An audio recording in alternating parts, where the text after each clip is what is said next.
Hello, beautifuls. You're listening to Bliss and Grit. I'm Brooke Thomas, and I'm going to be joined soon by my dear friend and co-host, Vanessa Scotto. On this show, we're talking about being on the embodied spiritual path and what that even means. What is a real evolution of our lives? How do we ultimately embrace everything, all the beauty and crazy, the joys and the messes, the bliss and the grit that is a human life? And we are attempting to sort that out for ourselves here on the show. Today's episode is another Dear Bliss and Grit show, so it's one where we are answering a listener's question. This listener is talking about how beneficial meditation has been in her life, and she asks about how she can keep that expanded state while off the cushion and not keep returning to what she calls the littleness lie. I think it's a common feeling that many of us can bump up against, and Vanessa and I are certainly not strangers to it. We talk about the insights we have gleaned, our own frustrations with the twists and turns of the path, and we ponder, as usual, what are we even up to here? If you're enjoying the show, we will be totally delighted if you left a review on iTunes or on our Facebook page, which is Bliss and Grit. You can also go over to the website, blissandgrit.com, and subscribe to get email updates on any upcoming events we might have, and we are definitely brewing up goodies there. One last note before we head into the conversation, we have a little bit of potty mouth, so you might want to wear headphones if children are around. Okay, here we go. Okay, so today, let's do another Dear Bliss and Grit, because we got a question that I thought would be interesting for us to explore, getting a little more into the meditation side of things, which we actually have gotten quite a few questions on meditation that maybe one day we'll just do a special on. Okay, but here's the question, Brooke. So our listener says, I have a question that maybe you can help me with. I've been meditating on a daily basis for the past 2 months, mostly twice a day. The results I've seen have been amazing. Lighter, carefree. I move with intention. I feel like my breath is guiding my life. After I finish meditating, I catch my mind coming to the littleness lie I get in, instead of being out of it. So my question is, how can I stop coming back to those little thoughts that are so meaningless? I love it. It's a question we all wrestle with. So good news, bad news. You're not alone.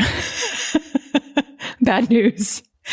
This is on everyone's plate long term. In fact, I've been listening to Adyashanti, who I really think is one of the most sincere living spiritual teachers right now. And I've been listening to his audio program, The End of Your World, about enlightenment. So here's somebody who's had a very authentic, very complete realization or awakening, complete being obviously a tricky word, but he's quite awake. And he talks about how, after his initial sort of the fuse blew and he couldn't go back in the box awakening, people have this idea that now you have this completely clear and free mind and the thoughts don't arise anymore. And that's really not true. The thoughts arise, and many very awake spiritual teachers have talked about this. The thoughts continue to happen. The mind continues to do its thing. The difference is that hopefully over many years of practice, for those of us who are meditators and are not completely awake beings, hopefully we just don't identify with the thoughts as much. So even he was saying after this really profound awakening, he would have the thought and he would get really interested in the thought. And he would sit down and write the thought down and really just be very, very curious. Like, oh, okay, good. Ooh, here's another thought that I usually used to identify with. What is it? Like, what is the thought behind the thought? And what is the thought behind the thought? So instead of treating it like, shouldn't be happening in some way, shape, or form, it was this really genuine sort of excited curiosity about the thoughts. So there's tons to say about that, like how do we approach the thoughts? But I just want to start with the baseline idea that even people who've had very, very profound and complete awakenings, it's not that these thoughts go away. It's not that we constantly inhabit this sort of fantasy oasis space that we all talk about in the spiritual world. I'm never going to suffer. I'm never going to feel pain. Bad things won't happen to me, or I'll just always be in this sort of place of complete peaceful equanimity. Like, no, even, read the New Testament, and Jesus is like throwing shit fits on the temple steps with people gambling in the temple, so it's like, it's not that you become this completely, like floating on a cloud person. I think that's really important for us to hold that, so that we're not chasing a fake ideal of spirituality and what spirituality means. So much to say. My brain is having so many thoughts. Get it? The first thing I was just thinking about, like from the most basic level, I always liked when meditation teachers would talk about how, your brain is an organ and thought is its movement, so that like your kidney pumps and filters water, and your heart pumps and oxygenates blood, and your lungs breathe in air, and your brain thinks. And that these are just movements, of part of your human experience. And that always seemed very helpful to me as well, just to think like this happens, these are movements, especially because the more you use your brain, the more it thinks, right? The more you get kind of into that groove of the thought stream. But I have a lot of thoughts. I kind of want to go into how it happens even in a meditation like session itself, and then happens outside of meditation. But first, what do you think about maybe defining what you mean by awakening?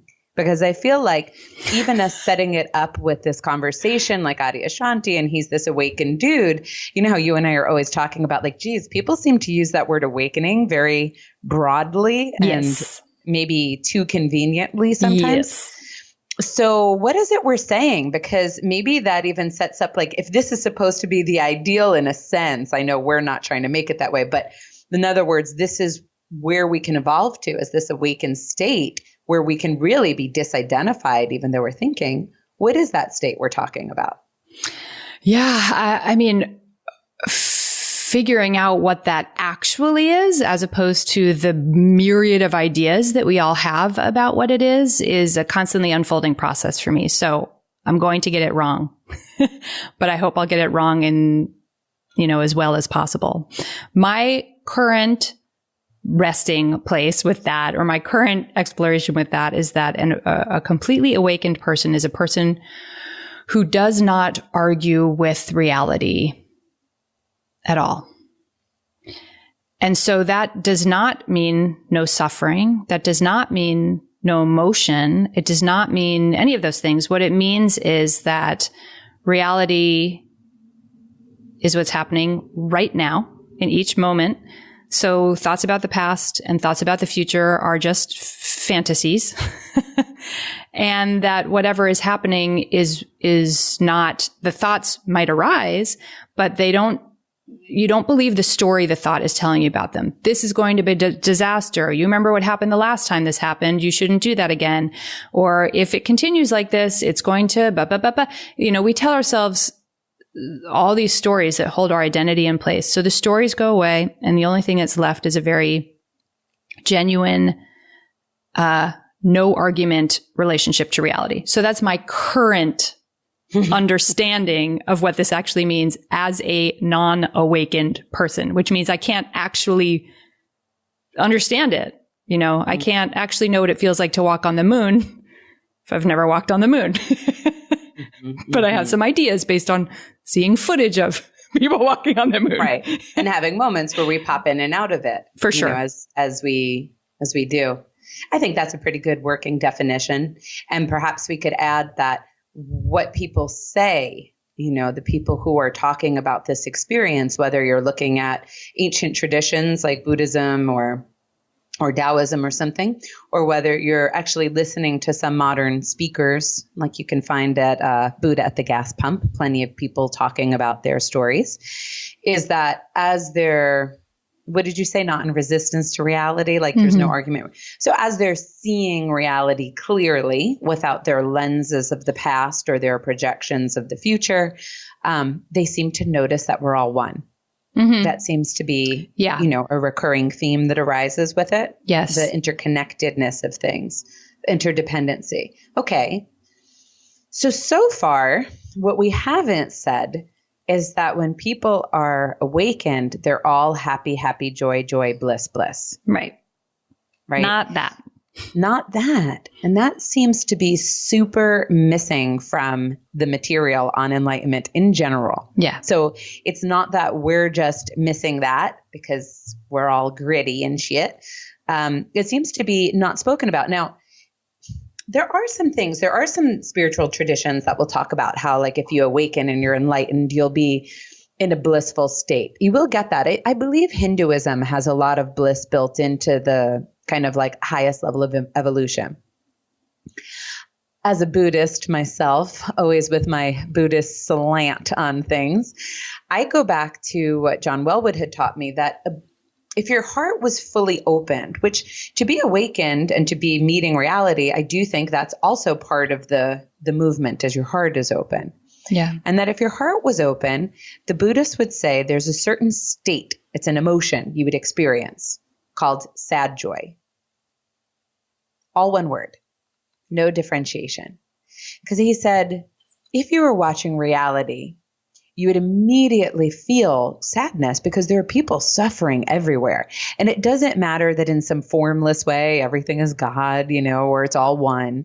In the world of form, you're watching pain and suffering and death and dying, and much of it needless.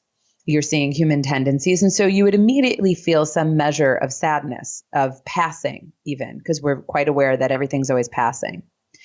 But you would also immediately feel so much joy because you would see the beauty and the exquisiteness of the sunset and the trees and of humans and how they try and how they love and how they share. And like that would also be there. And so it would be this whole kind of bittersweet cacophony of like exquisite experience, which I have felt. Have you felt that before, Yeah. sad joy? Mm-hmm. Yeah. Now, so I don't know what it's like, but when you listen to people and when I've had my own experiences, it's a lot like that. It's multi-textural.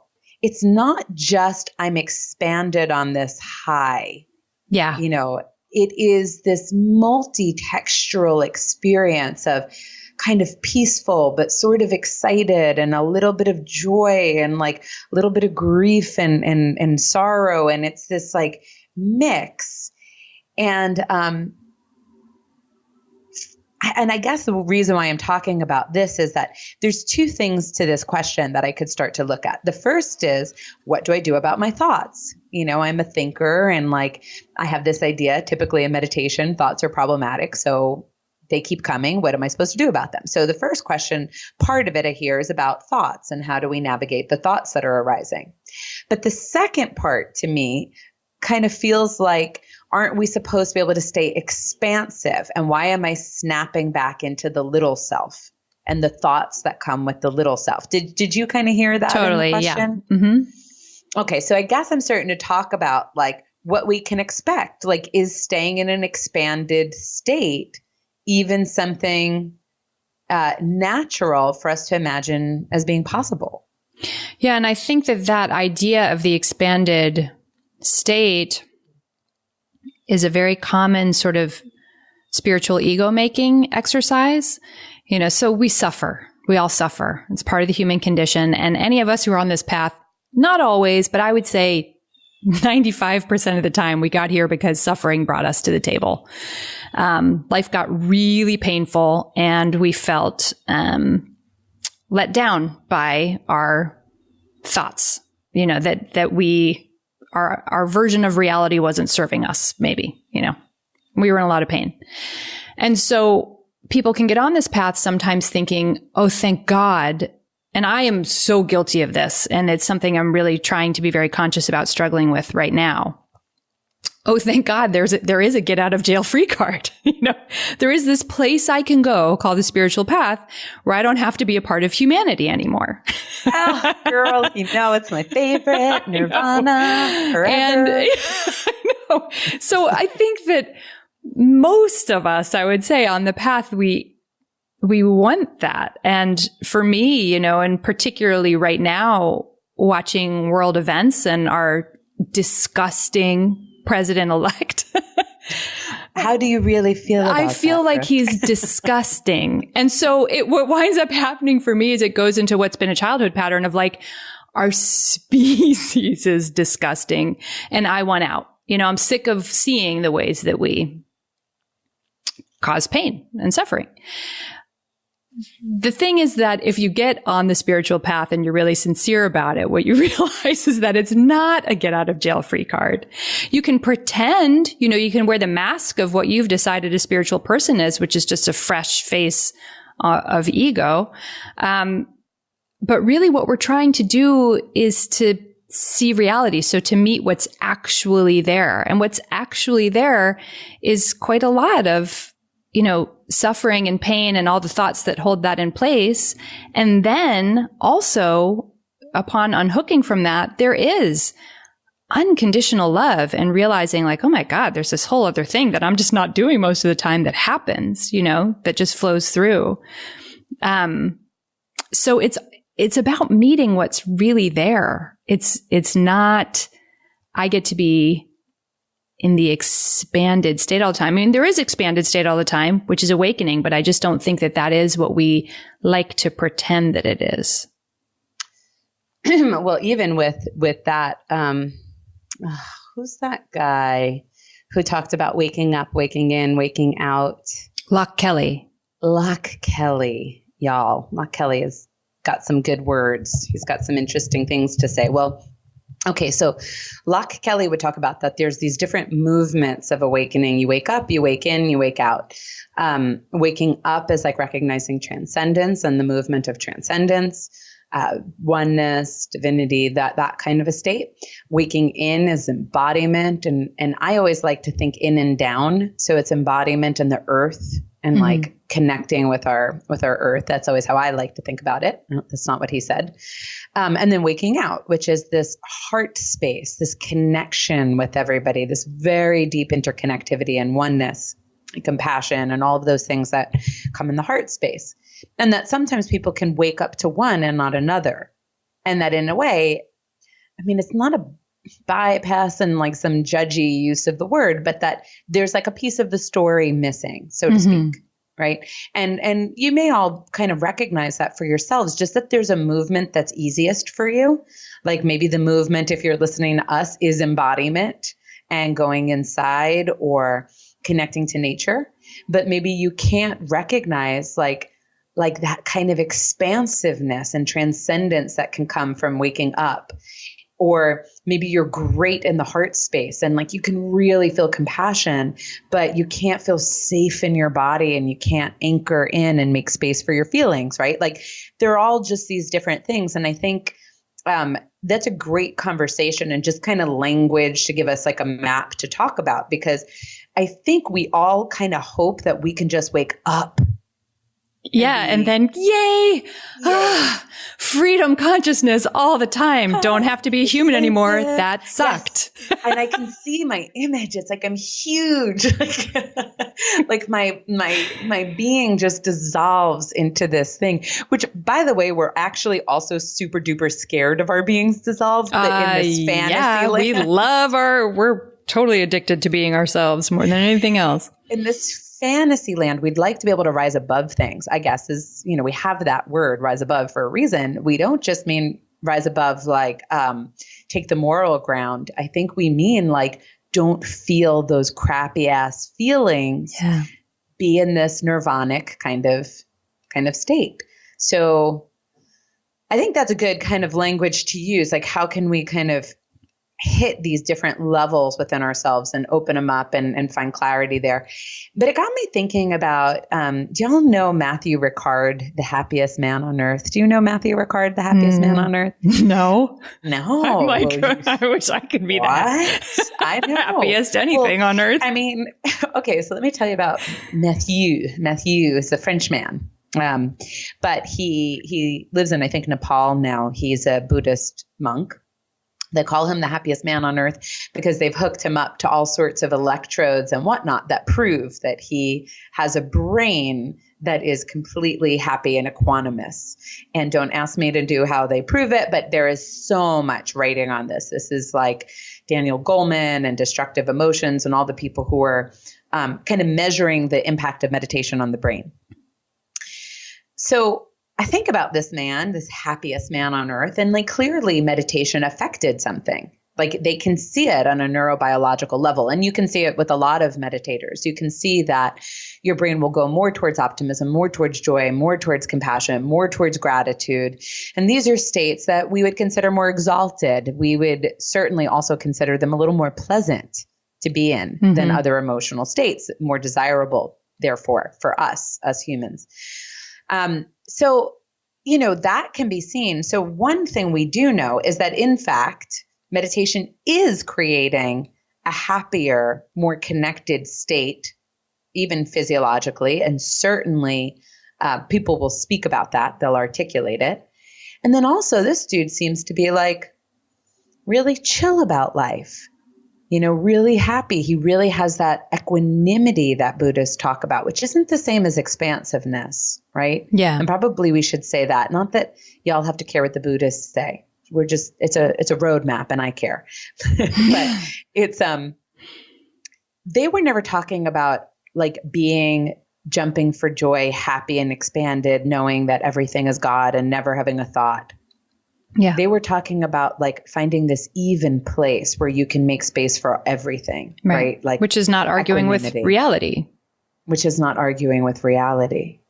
And like this guy is the happiest man on earth, but like he lives in a little kind of like tent with no belongings in Nepal. So then the question is like, in my mind, like, do we all have to do that in order to be happy? Like, I think not. I think we all get to still be a certain flavor of who we are, even once the I thought dissolves, which is fodder for another episode.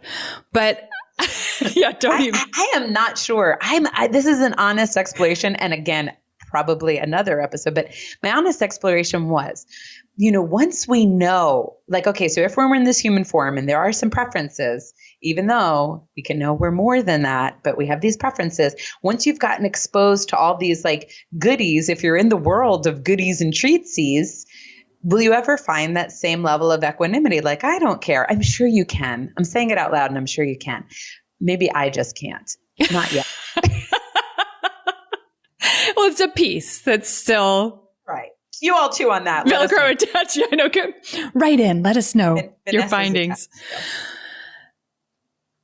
I'm thinking about my friend Christina, who's on a very sincere path, and she was talking about where she's at with heart opening, which is my big challenge. Obviously, right? If I go to this place where it's like we're all so disgusting, right? Like. Obviously, heart opening challenge, not my wheelhouse, right? So she was talking about this massive heart opening that she had, I don't know, maybe a year ago, and that just hasn't gone away, where she can, and what it means is that she moves, it doesn't mean that she's more distant. It actually means that she moves closer.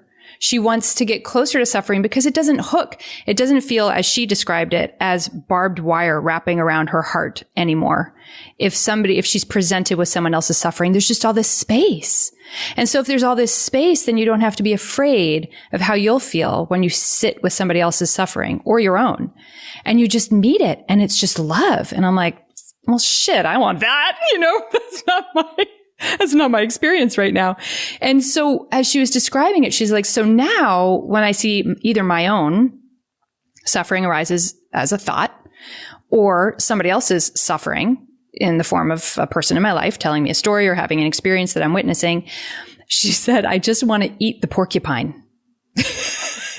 She's like, I see it and it's all sharp and jagged and I just want to eat it.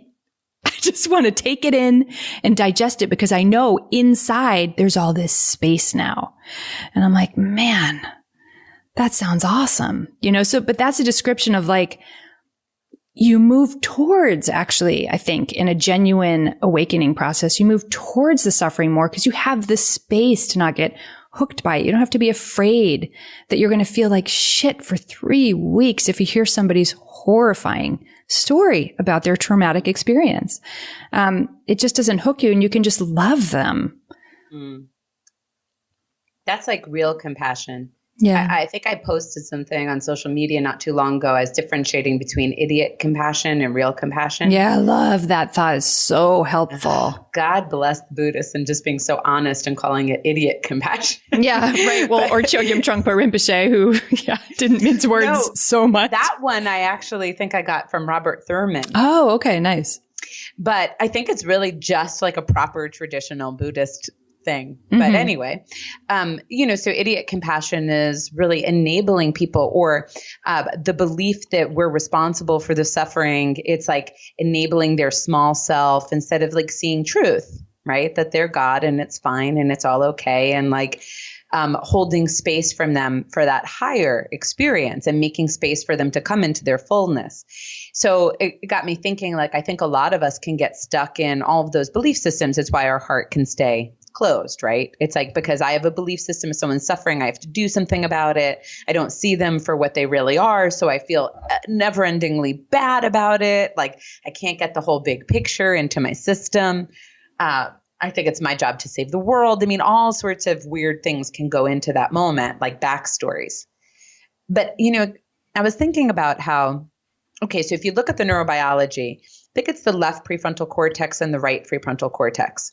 So the left prefrontal cortex is the area where you experience these, as I was saying prior, what we might think of as exalted or happy states, pleasure, joy, connection, love, compassion, gratitude, optimism.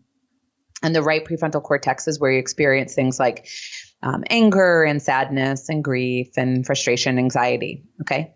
So there is something about the more you go in one direction, the more you go in that direction, right? And that's where things like mindfulness and meditation exercises and practices can be useful and actually, for a fact, can change the brain, right? With that, we've seen with multiple studies with MRIs.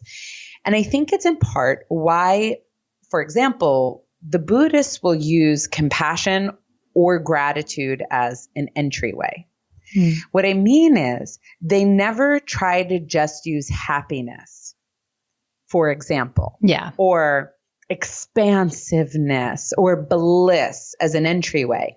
They use these states that are so real that have a way of recognizing the whole shebang, the bliss and the grit all at once, right? So compassion. I don't have to deny that anyone's suffering. I don't have to deny that I'm suffering, but I can still have this sweet feeling that opens my heart and feels very alive without denying anything. And I can do the same with gratitude. I mean, I can be ever grateful and it can make my heart want to burst open without having to deny that part of why I'm grateful is this is happening in the world and that's happening in the world. And I recognize how lucky I am and, all of these different things.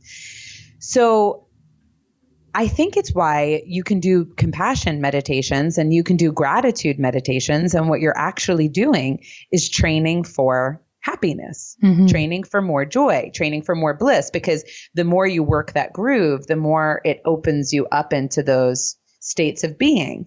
And of course, once those states of being become like your go-to, they will change your thought processes to some degree, right? Because let's think about anxiety. So you and I have spoken about anxiety. Remember the time when you were telling the story about how you'd sit in bed thinking like everything's falling apart and nothing's okay, but you're sitting in your cozy bed and it seems like so long ago. Who can remember? I'm just kidding. Yeah, I'm familiar with that sensation. Right. Well, so the anxiety starts on that baseline physical level. It could even, in this case, this is not your story, but for someone else, it could even be caused because you drank 5 cups of coffee and, you didn't eat all day. Sure. Right. But once that physiological anxiety is stirring, it will create certain thoughts with it. Right? Yeah. Well, what's the matter? What is the matter? What's happening? Am I okay? Is this and then you'll start to look at your job and you'll look at your boyfriend and you'll look at like your home life and you'll start to assess all the problem spots. And it all started because that underlying state created a thought sequence that it like best paired with. It's like what you're accustomed to. It's like they were a perfect match. So to a certain extent, just doing meditation practices, especially if you're working with things like compassion, if you're working with things like gratitude, can start to rewire your movement so that you go towards that state of being more than you had. And that invites a different thought process more so that you're not in such little me thoughts. But that doesn't seem to be the end of the story. Or maybe it is if that's what you do every day, 4 hours a day, for years. But I don't know. What do you think? Well, we've addressed that the thoughts don't go away unless you're at a very, very, very, very, very advanced, enlightened place. I have to laugh that you said advanced. Which is really advanced. Is advanced. Right. So someone like Amma, who's basically just this avatar of like pure love consciousness, right? I don't know. Maybe she doesn't have any thoughts that come through. Maybe she doesn't have But I can also probably predict that I'm not going to wind up there in this lifetime, right? Like that's not what's up for Brooke right now. So the thoughts do arise. So what can we do when they do arise? And I think first of all, the thing that just is such a relief is it's okay. It's not a problem. It doesn't mean you're doing something wrong. And that's where all the grabby hands comes in. No, this is bad. I'm judging this as bad. And the other experience I was having when I was on the cushion as good. And I need to grasp at the thing that was good. But how many times do we have to see that shit just doesn't work out? And I'm talking to myself here to not keep doing it, So first of all, it's not bad news. It's not because you're falling short in some way or on your spiritual path. That's very helpful. And then we can, what Adyashanti was describing and what everyone is describing is we can get kind of curious about them and we can get loving about them. So we can have so much compassion. We can just love the shit out of those thoughts. And this is a challenge, and this is really a challenge for me too. For sure. Like it's up right now there's still the impulse. No, bad. I do not want to be having this thought again. I want it to go away. I don't want to have to feel it. But with more practice, like you're talking about, meditation actually starts training our brains so that we just have even the capacity to not judge that we're having a thought or what the thought is, to not decide that it is us. So there's a little space between us and the thought. And then to very compassionately be really curious about it. And when we get really curious in a loving way about these things, they do have a tendency eventually to pop like little soap bubbles. It doesn't feel like you're trying to pull, I'm going to be gross again. You get so mad when I do this. It doesn't have to feel like you're trying to pull a leech off your skin. It feels more like popping a little soap bubble when you really finally get at the roots, which, takes a lot of brain training, AKA meditation.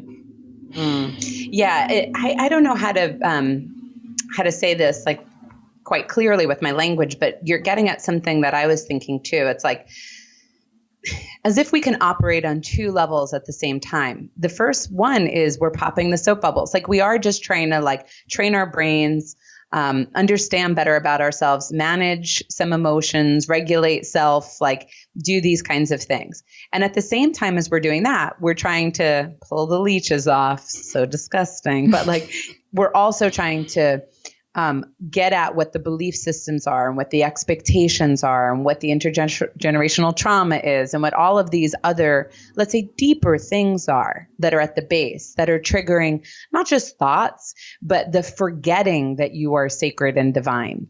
Because I think that's part of the problem is that these quote unquote like little kind of thoughts that are arising that our listener was writing us about, it's like they're so mundane. Mm-hmm. And there's this forgetting of what an expansive being you are, I think, sometimes too. And so it's like, I think we're kind of working these both levels. Like one, we're being very practical and we're going, okay, how do I meet anger differently? And how do I train my brain to move into gratitude and compassion? And how do I learn to breathe when there's sadness and make space? And it's kind of like that more management, quote unquote, of the human experience. And then at another level, as we meditate walking in life, as we bring awareness, as we bring heart and love, as you said, to ourselves, both on the cushion and off, as we study like our movements, we're starting to get at the roots, the expectations, the beliefs, the ways that we forget that we're sacred, the ways that we're caught in trances of unworthiness. And I guess if we kind of work back and forth together, there's some like alchemical release where maybe the thoughts come a little less. I know for me, mostly what's happened is I identify a shit ton less with my thoughts, especially on the cushion, because the cushion is a funny place. Like I know I'm just meditating, so I know not to pay attention to them. But when I'm out walking in the world, those thoughts may seem more real, but I've learned certainly not to identify with them as much. And I really think I have a lot less negative thoughts. Yeah. That's not across the board. I'm talking about my ratio, like that I don't think so many fear-based things. I don't worry so much about, am I good enough? I don't have those thoughts anymore because there's a certain amount that as you work and you stay present and you make space for yourself to exist, you just transform some of the roots of those thoughts. Mm-hmm. And that can like set you free. But just the one last thing I want to add to this, because it keeps popping into my mind. I remember having meditations where I'm sitting and meditating. So there's this kind of Tibetan meditation you do. I was working with Chen Rezig, who is I can never say his name. Forget it. Just say the Tibetan. It's Chen Rezig. And I'm doing these meditations and you picture him and it's like a God sitting above everybody's head and in everybody's heart. And he's in you and he's above you and you're him and everybody's him. And so it's this really like, it can be so beautiful. Your heart can almost swell and burst in a way that feels blissful, but a little bit too much, but you like yum, yum. And then I'm doing that and like my whole being is swelling with happiness. And then all of a sudden I'll be like, I wonder what I have in the house for dinner. I didn't cook anything. Sure. And I'm like, wow, this is hilarious. How is it that my thought stream could find that more interesting than this right, like exalted, wonderful, open state? And I don't know, I don't really know.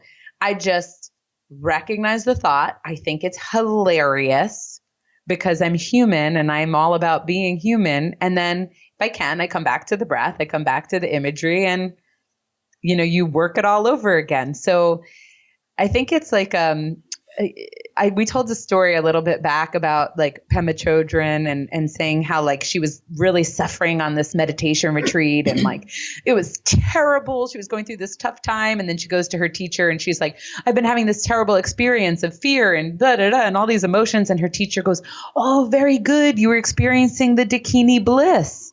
And she's like, what? Oh, that's good. And then she couldn't wait to experience again. She was so excited. Yeah. And then she never had it again. Yeah. So some of it is just our expectations. And as we go, we can relax. And then we recognize, like, because we're present, that just because you're having a little thought now doesn't mean in the very next moment, you may not remember the truth of who you are. And then in the next moment, you may have a little thought. And then for the next 100 moments, you may expand and wake up out in, and then you may have a thought. So it's almost like, I guess, part of the process is not thinking that just because you do it now, you'll always do it. Either way, that just because you can taste reality now, that you can 5 minutes from now or 20 days from now. And just because you're stuck right now doesn't mean literally in 2 seconds you can't feel the truth and like no transcendence, right? Yeah. Yeah. I was reading an article that someone forwarded recently, somebody sort of arguing with all this stuff about mindfulness is always going to make everything the best. She totally threw out the baby with the bathwater, in my opinion. And she was like, I don't, basically kind of screw being in the now. Oh, great. Now I have to have a Pinterest worthy mind as well as a beautiful Pinterest board. And I'm like, no. Like, this isn't about prettying shit up. Like, it's about meeting whatever actually shows up. So, and trying to do it in the most loving and genuinely curious way possible. So take yourself out of the shame box of, I need to have this beautifully serene mind, and then see what's actually there. And that's when shit gets actually exciting, actually, when these constructs do fall away and life does start to really legitimately change. Yeah, because that's really, I don't know, maybe it's just where I'm at right now. That's the most beautiful part, is learning how to welcome all of human experience. You know, like Chogyam Trungpa did used to say that you have to find the sacred in the mundane. Mm-hmm. And that includes your thoughts. It includes going to the bathroom. It includes like the stupid conversations you have to have at like a bank. And, you know, it's like we only feel sometimes like we can find the sacred if I'm up on top of a mountain living in a tent, you know, in Nepal or something like that. And of course it is. It's easier to remember. It's easy to forget when like the delusion of form is so dense, you know, around us. But you have to find the sacred in the mundane. So like the tantrikas would really be so curious about the thought, as you were saying, Adyashanti is, and just, this is divinity. Like this is sacred. The thoughts are sacred. They're not the bad other. They are the sacred coming through. And then if you could meet it like that, you just may get what you were looking for. You just may taste what you were looking for. But as we wrap this up, Brooke, you know what story keeps popping into my mind?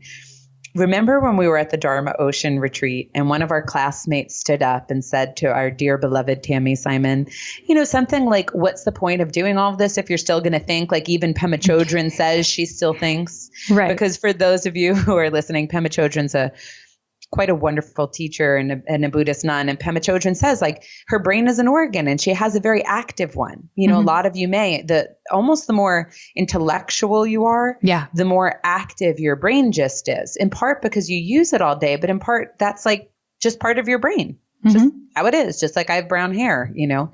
So Pema Chodron said that she still thinks quite a bit. She just doesn't, the thoughts just come and go. She doesn't attach to anything. So it doesn't matter.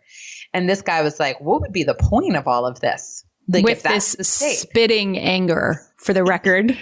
But that's anyway. Yeah, I'm nicing the story up a little bit.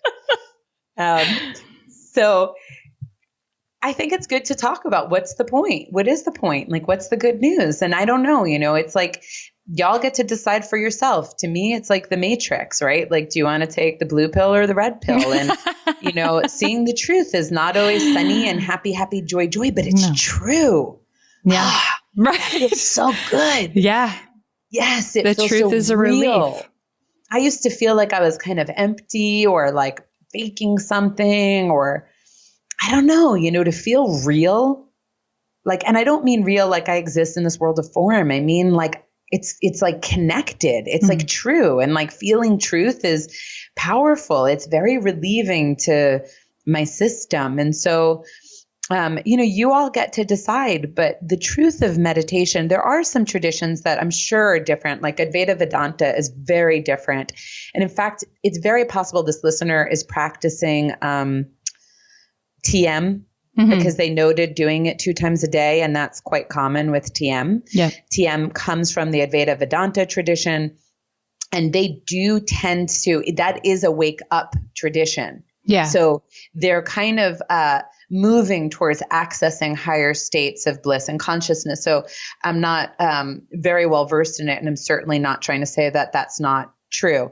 I just think that from what I can understand from my experience and from listening to multiple deep teachers, it's not only that. It's a whole, like we said before, semi-sweet mixture of experience that we can feel in this journey that we're all on. And there's not one worth attaching to. We don't attach to the good thoughts versus the bad thoughts. We don't attach to feelings over thoughts. We don't attach to any of it. And that's what makes people so equanimous. Right. If you want to know equanimity, go watch Muji and go have a field day with him. But he's certainly happy and he's certainly equanimous, but he's definitely, I don't think he cares if he has a negative thought or a good thought or a good day or a bad day, or like he eats today or doesn't eat today. Yeah. Energetically, he's a great person to just like go watch his videos or listen to his talks, because it is just that like no argument with reality. Yeah. He really is not arguing with reality. He's like, don't worry. About a thing. You know, he's like, But he would just say to you, like, just don't listen to the thought. Like, you have a thought, come back to the breath. You have a thought, come back to the breath. You have a thought, that thought is nothing. That thought is a lie. Like he doesn't even follow them the way some people do. But remember, all of these different methodologies are all just, what do they call it? Fingers pointing at the moon. Yeah. Mm-hmm. Right? They're all just pathways and everyone will walk their own. But the moon is the truth. And the truth is you are free. And the truth is you are whole. And the truth is you are sacred. And the truth is all of it is. And it's all connected. And so whatever way you got to go to get there, get there. We just always seem to choose making space for it all to exist and touching it as much as you can with love and with awareness, and then seeing what moves from there. Well, I can't think of a better way to complete this episode. Thank you.